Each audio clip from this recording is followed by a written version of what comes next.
Hi there, welcome back to another small ramble with me, writer and mental health advocate Tobe Allen. I'm also one half of the BARROW Podcast, the show I do with my mum where we talk about divorce, dysfunctional families and mental illness while writing a memoir together. So if you follow the show, then you know that the last few weeks, really ever since we came back from our Christmas, New Year hiatus, our 6-week long break, the last few weeks have been really heavy. They've been really tough. And we've talked about a lot of heavy, tough stuff. It's absolutely taken its toll on us both. And that's why last week we put out a update video, update episode, which I'll just link right here. And we talked about some childhood books that we enjoyed. I did one of these small rambles videos on that as well. And we just tried to make things lighter for a week. Just give ourselves a little bit of a break. And as we've given ourselves a break, we've also kind of inadvertently missed out on doing more regular book episodes. A few weeks back, I read an essay that I'd written instead of us discussing a memoir, which was important to do. And then obviously, like I say, last week, we just kind of talked about some childhood favorite titles that we liked, and kept things relatively light as we're sort of in this kind of halfway point. I think I mentioned maybe that, it feels like we're about halfway through, given how many more months are left in 2026. There are many more months left in 2026, of course, but since we began the show,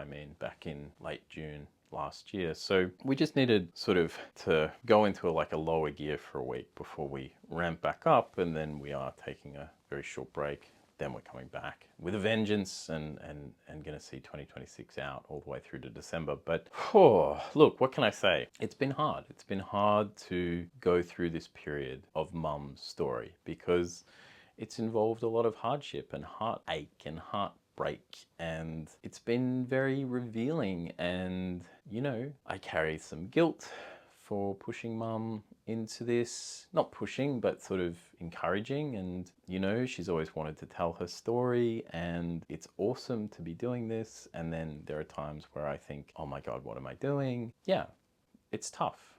But one of the tougher things, I suppose, that I've been reflecting on is just that window in time when you're a child and your family falls apart. It could happen anytime and it's still painful. I think actually it's probably, I wonder about this. Is it worse to go through your parents' divorce at 4 or 5 years old or at 16, I always feel for people that go through a massive family disruption when they're in their last year or two of high school. Because, you're trying to concentrate, you're trying to get this big thing out of the way and there's drama around you, and that's always really tough. I can't imagine how hard that must be. I have so much sympathy for people who go through this, who experience divorce or, a spouse having an affair or finding out that, a parent has a terminal illness at a certain age.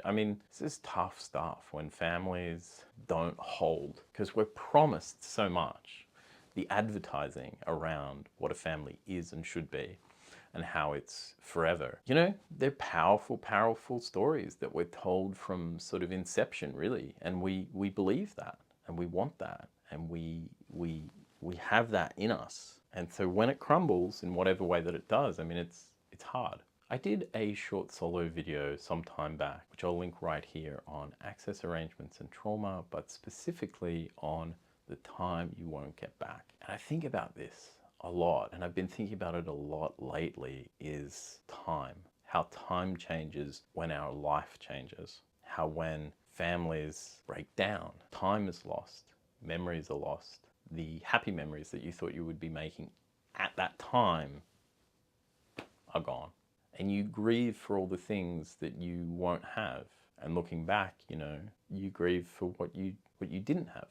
I've always grieved the time I won't get back. I lost a lot of time. I had a lot of time wasted as a child by my father, by a parent who had no interest in me and was just picking me up on access really as a way to keep up appearances with the rest of the world. And you're thinking, you're taking my time. You're taking my weekends. Birthday parties and sports games that I had scheduled and sleepovers and all the things I missed And we say in our society that, well, the bond between the parent and the child is more significant than any of that. I don't believe that it is. I'm a firm believer that the greatest crime that you can commit against another person, another human being, that actually the most grievous act of domestic abuse is to waste someone's time. Whether it's the non-committed boyfriend who's not going to give his partner the child she wants, or I don't know, think of another example. There's plenty of examples. But that idea of wasting someone's time, stringing someone along in a relationship one way or the other, using someone to your advantage one way or another. And this goes for parents and children, you know. I don't think anyone deserves happiness necessarily, but they certainly deserve respect of their time and their true feelings. As difficult as those feelings might be for you to hear and to bear, I think that is what people deserve. If you have any thoughts or ideas or comments you'd like to make, then please do so. Leave a comment below this video. And as always, if you like these ideas, then you'll probably like the Barrow Podcast. So come and check it out. Links and further information can be found in the description to today's video, as well as on the homepage of this YouTube channel. Until next time, bye.